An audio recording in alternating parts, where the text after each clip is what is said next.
Dr. Gero took his own brain out of his skull and put it in a machine. Everyone files that as a scientist chasing immortality. The mad genius who wanted to live forever, the oldest ending in the genre. It is the opposite. Gero did not upgrade himself. He took the worst deal in the entire saga knowingly, and the version of him that walks out of that basement is weaker than the man who walked in. By the end of this video, you will know what he actually lost in the transfer. Why the most brilliant mind in the Red Ribbon Army could not build himself a decent body. And why he was out of time in a way that had nothing to do with dying of old age. And I will finish on the thing that makes it genuinely bleak, which is that he was standing about 10 feet from the answer the whole time. Start with what Android 20 actually is, because the series shows you and nobody looks.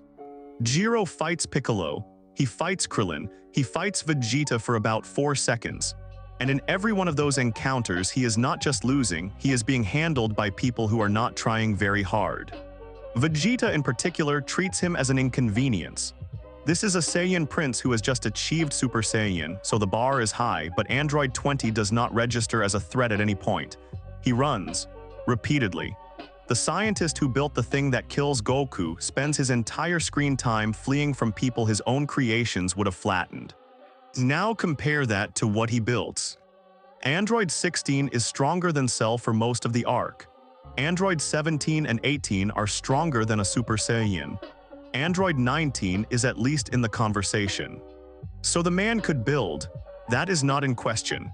He built 3 things that outclass him completely, and then he built himself and came out the weakest unit in the lab. Why? Here is the first piece, and it is a design constraint rather than a failure. 19 and 20 share a power source. They absorb energy through their palms. They have to take it out of an opponent, which means they cannot generate anything themselves, and they are useless against someone who will not let them make contact. 17 and 18 have internal reactors. Unlimited energy generated inside them, requiring nothing from anybody. Gero knew which of those was better. He built the better one, and then he gave himself the worse one. That is not an oversight. Absorption is a compromise you accept when you cannot install the good version, and the reason he could not install the good version is the thing this video is about. Because here is the constraint everyone skips. Gero did not build his body, he converted into it. The fully artificial models were built from nothing to spec with the reactor designed in from the start. 16 was assembled, 19 was assembled, those bodies were designed around their power source. Gero had a brain that already existed in a skull that was failing, and he needed a body that could accept it. That is a completely different engineering problem, and it is a much worse one. You are no longer designing the ideal unit. You are designing a life support system that happens to punch. Every compromise in Android 20 comes from that. The absorption palms, the weak frame, the fact that he looks like an old man rather than a weapon. It is a body built around keeping a specific brain alive, and everything else was secondary. It is worth being precise about what a brain transfer costs him, because the series is unusually specific and it is all bad. He loses the ability to sense ki. Gero is repeatedly caught out by fighters he cannot detect, and he is openly confused about it because the augmented body does not carry the sense his old one did. Piccolo tells him as much. Every fighter on that field can feel the others coming, and Gero has to look. He loses growth. Every organic fighter in this series gets stronger by fighting and recovering. Saiyans in particular come back stronger from near death, which is the engine of the entire show. A machine body does not do that. Whatever Gero installed himself at is the number he is stuck with permanently forever, with no path upward. And he loses the thing his own research proves matters most. 17 and 18 kept their human nervous systems, and their capability is enormous. Cell is grown from organic material and can regenerate and improve. The strongest things Gero ever made are the ones with the most biology left in them, and he removed nearly all of his. He knew that, it is his own finding. He built his life's work on the principle that organic material outperforms manufactured material, and then he manufactured himself. That is not a scientist making an error. That is a scientist accepting a result he does not like because the alternative was stopping. Which raises the question, why was he in a hurry? Now the objection, because there is a reasonable one. You could say he simply ran out of time in the ordinary way. He was old.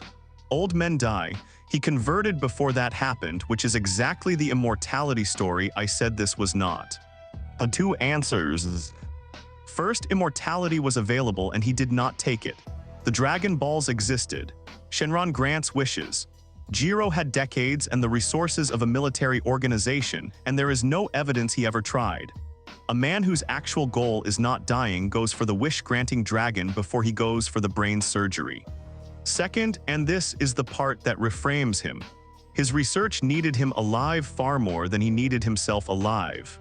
Look at what the project actually was: decades of surveillance on Goku, cell samples gathered over years from every major fighter, 17 and 18 abducted, converted, and then sealed rather than deployed, 16 finished and never switched on.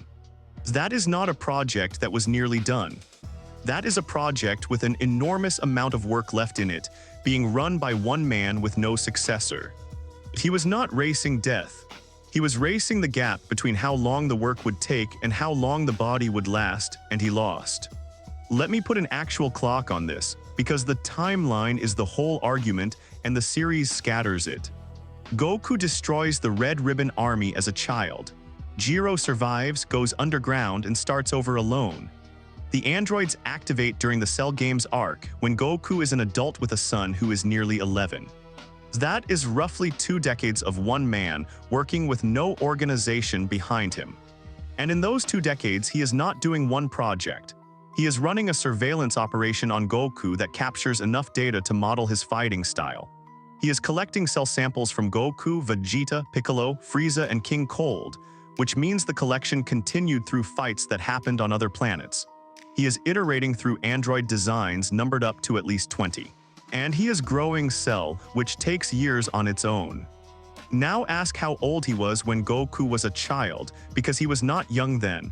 He is drawn as an elderly man in the original series. So the arithmetic is brutal. A man already old takes on a 20-year research program that requires him personally, with no institution, no funded successor, and no way to hand it over. There is exactly one point of failure in that entire operation, and it is his brain. Every scientist in that position eventually asks the same question, which is what happens to the work when I stop? Most of them answer it by training somebody. Gero could not, because the work was illegal, the organization was destroyed, and anyone he trained would have been a witness. So he answered it the only way left to him. And notice what happens the moment he wakes them up. 17 kills him inside about a minute. Not after a campaign, not after gradually developing free will. He listens to one order and puts a hand through his creator's chest. Which means the conversion bought Gero nothing. He traded a functioning human body for a weak machine one specifically so he could see the project finished. And the first thing the finished project did was end him. There is a detail here that makes it worse, and it is easy to miss. He was killed by the pair he made from people. 16 would not have done it because 16 was built with a disposition. 19 would not have done it because 19 executes. The 2 that killed him are the 2 he did not manufacture, the 2 he abducted and modified and deliberately left intact because he needed something a built machine could not give him. He knew that was the risk. That is why they were sealed and never activated in the first place, and why there was a bomb inside each of them.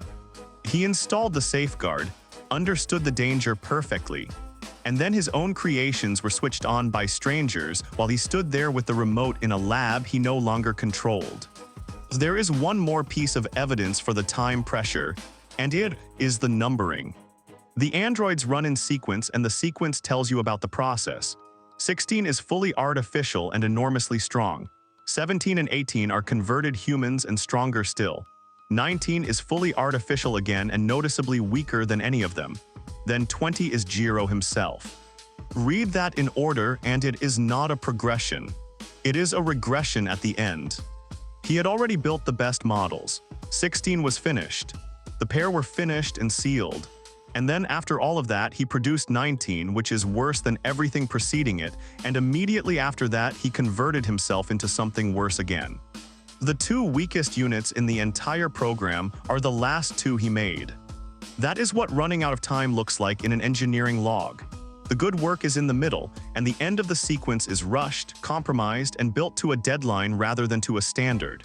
19 exists because Gero needed a partner who would not question him and could be assembled quickly. 20 exists because he needed to not die that year. Neither of them was the plan, they are both triage. And it explains the strangest thing about how he behaves once he is awake, which is the target selection. He goes after Goku directly with 19 at his side in the open against the entire Z-Fighter roster, with a body that loses to Krillin. A patient man does not do that. A patient man stays in the basement, finishes Cell properly, and lets the finished product do the work. Gero attacks immediately because patience was the one resource he had already spent. Now the part I promised you. There is a version of this where Gero does not need a machine body at all, and he was standing 10 feet from it.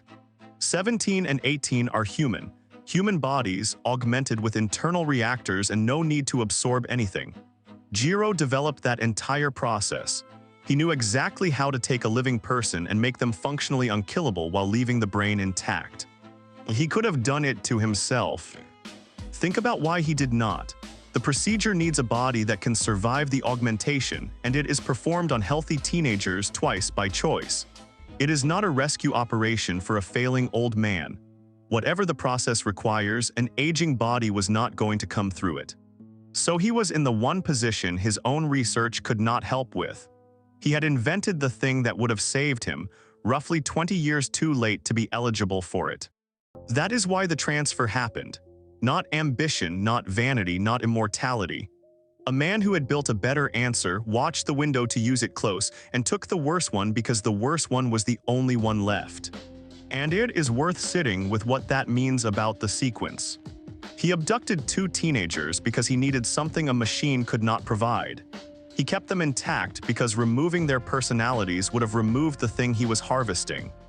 And the reason he needed any of it, the reason the whole program existed in that shape, is that the obvious approach was not available to him. Every cruel decision in the android saga traces back to a scientist working around his own biology. That does not make him sympathetic. He is a man who solved his time problem by taking someone else's life apart, and there were routes that did not require that. It makes him legible, which is different, and it makes him the only villain in this arc whose behavior follows from a constraint rather than from wanting things. So when Android 20 runs from Vegeta, that is not cowardice out of character. That is a brain in a jar that knows exactly how fragile the jar is, moving with the only priority it has left, which is finishing the work. He does not run because he is afraid to die. He runs because dying now means Cell never gets completed, and Cell is the actual project. Everything else in that lab is a prototype. Which is why the last thing he does, cornered and out of options, is head for the basement where 17 and 18 are sealed. He knew what they would do. He had built the bomb for exactly this. And he opened the door anyway because a man with no time left will take a bad bet over no bet, and the alternative was watching the work stop. The Red Ribbon Army's greatest scientist spent his final act proving he had correctly predicted his own murder, and gone through with it regardless. If you want more of this, the buried constraint that explains the behavior, that is what this channel does. And next, the Red Ribbon Army was destroyed by a child in the original Dragon Ball, and everyone treats that as the end of it. Gero kept the research running for 20 years afterwards, and it was never really a military organization in the first place. That one is up now.